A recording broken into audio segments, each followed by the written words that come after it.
Bismillahirrahmanirrahim. Baik, kita lanjut untuk materi pertemuan keempat ini adalah pengamatan yang dalam buku Agus Sujanto itu ada di halaman 22 sampai dengan halaman 30.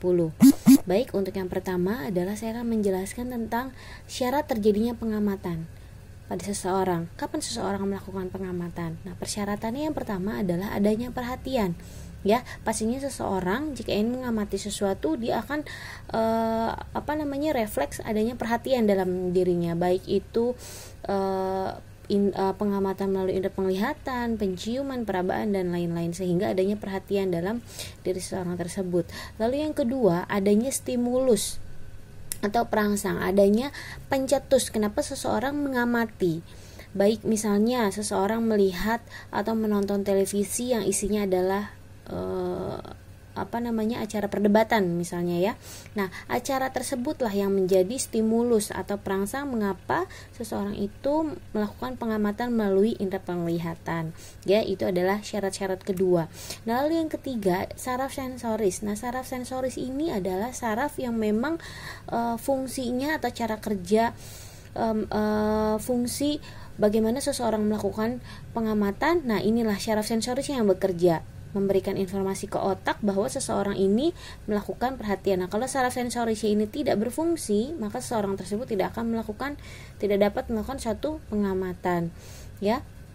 Nah, lalu yang keempat adanya kesadaran. Ya, itu sudah otomatis ya. Seseorang yang tidak sadar, seseorang yang mungkin terlihat seperti melamun gitu ya, dia ada di ambang kesadaran. Nah, itu dia tidak bisa melakukan suatu pengamatan. Ya, ini adalah syarat-syarat bagaimana seseorang bisa melakukan pengamatan. Ya, seperti itu. Ini harap dihafalkan. Ini ada di buku. Ya, ada di halaman 21 dan 22. Ya, lalu yang kedua, dalam subbab pengamatan ini ada istilah-istilah yang harus para mahasiswa hafalkan juga. Di sini penjelasannya ada di halaman 22 sampai dengan 23. Baik, yang pertama adalah apa itu perangsang, apa itu stimulus. Saya biasanya menggunakan dua kata ini ya, perangsang atau stimulus. Itu adalah segala sesuatu yang dapat diamati oleh alat indera kita. Ya, jadi bisa dikatakan juga pencetus. Mengapa alat indera kita bisa melakukan suatu pengamatan? Nah, itu harus adanya stimulus atau perangsang atau pencetusnya gitu. Jadi kalau tidak ada stimulus atau perangsang yang sebagai pencetusnya, alat indera kita tidak akan melakukan proses pengamatan. Ya, itu harus dihafalkan. Lalu yang kedua ada ambang perangsang. Apa itu ambang perangsang? Kalau di buku itu disebutkan istilahnya itu adalah prikel drempel. Prikel drempel itu istilah ilmiahnya ya dari ambang perangsang. Itu adalah perangsang atau stimulus yang paling lemah yang masih dapat diamati oleh indera. Nah, sedangkan puncak, nah ini bukan puncak ya, maaf saya tulis puncak perangsang itu adalah kekuatan perangsang atau stimulus tertinggi yang masih dapat diterima oleh indera. Nah, jadi ini dua bisa dikatakan ambang ini yang paling lemah, sedangkan puncak ini yang paling tinggi stimulusnya.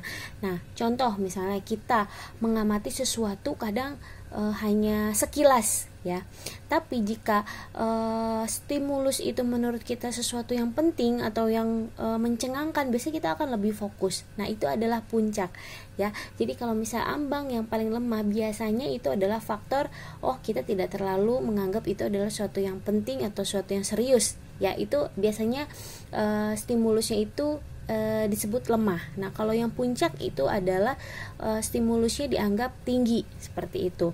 Nah, sedangkan luas perangsang itu adalah perangsang yang kekuatannya itu di antara ambang dan di antara puncak. Jadi ada di tengah-tengah.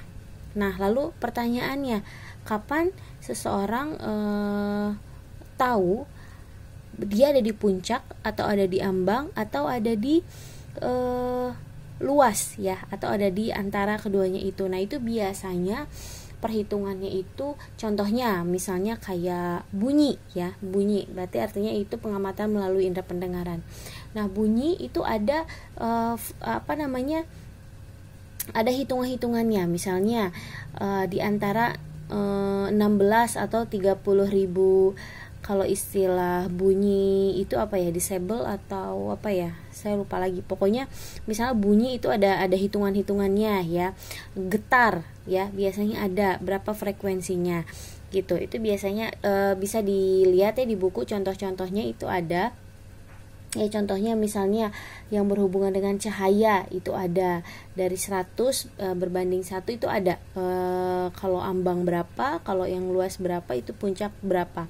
Ya itu ada hitungannya biasanya, baik di bunyi, baik itu di cahaya ya, itu ada di halaman 22 sampai di halaman 23 ya.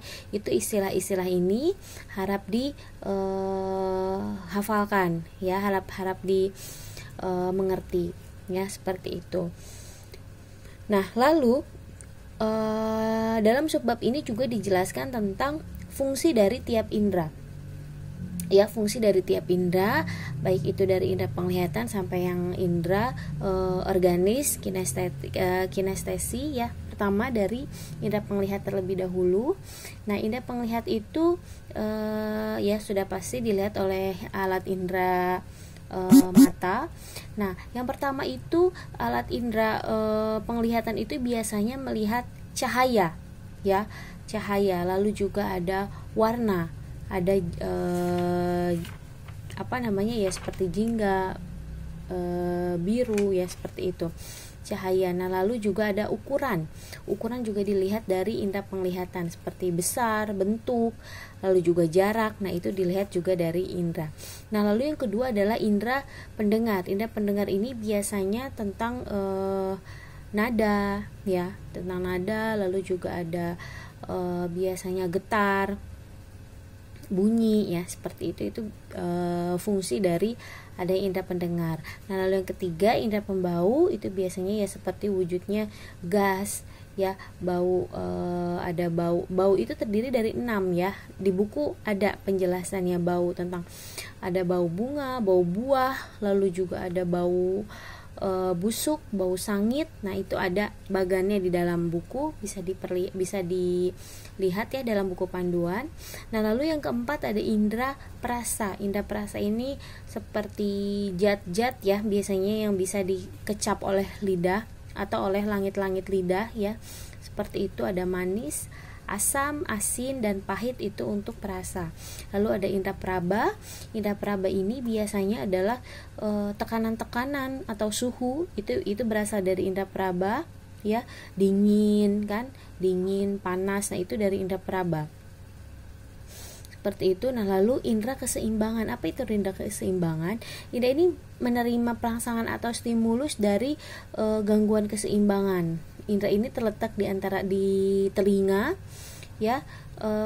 Kalau misalnya seseorang yang mengidap vertigo itu apa? Itu adalah seseorang dengan gangguan keseimbangan. Nah, itu biasanya juga salah satu cirinya itu ada gangguan di telinga, dia selalu ada dengung gitu kan ya, selalu ada dengung di telinganya. Nah, itu karena ada gangguan pada keseimbangan ya, seperti itu. Nah, lalu ada indera kinestesi. Kinestesi itu adalah yang berupa gerakan-gerakan ya. Kalau misalnya istilah di bukunya itu indera perasa urat daging, itu adalah otot-otot ya. Jadi adanya dari gerakan-gerakan, persendian-persendian. Nah, itu adalah indera kinestesi yang memang fungsinya adalah sebagai alat bergerak ya dalam seseorang, dalam manusia, yaitu menulis, berjalan. Nah, itu juga termasuk pada indera kinestesi. Nah, lalu yang terakhir adalah indera organis. Apa itu indera organis? Indera ini menerima perangsang atau stimulus kejasmania seperti lapar, terus juga haus ya.